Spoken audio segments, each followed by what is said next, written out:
Giuseppe ne peut pas se souvenir de la dernière fois qu'il a été en Ukraine. Il n'avait que 3 ans lorsqu'il a quitté un orphelinat de la région du Donbass après la mort de ses 2 parents. Depuis son adoption par une famille sicilienne, il vit en Italie et ne parle que l'italien, mais il se sent 100% ukrainien et l'idée de visiter un jour son pays d'origine ne l'a jamais quitté.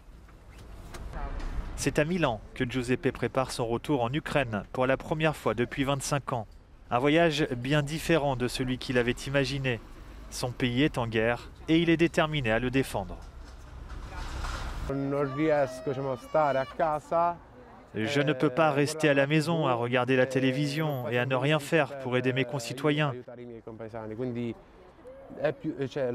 Je sais que je pourrais être tué parce qu'il y a la guerre et les bombardements.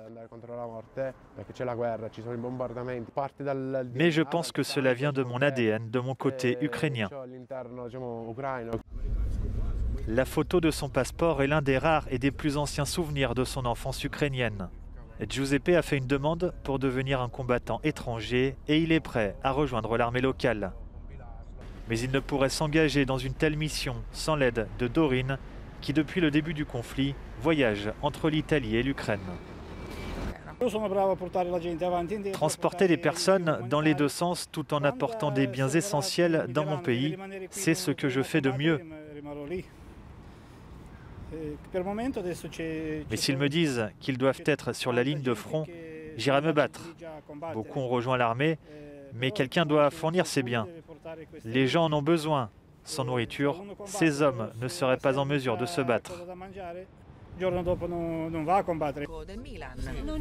2 autres femmes participent au voyage. Elles quittent l'Italie pour offrir leur aide.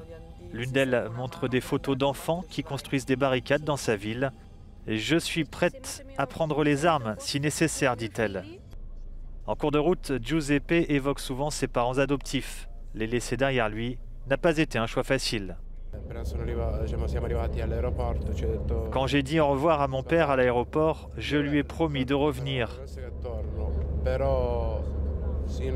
Je lui ai dit, si je ne reviens pas, n'oubliez pas que je vous ai beaucoup aimé, même si vous n'êtes pas mes parents biologiques.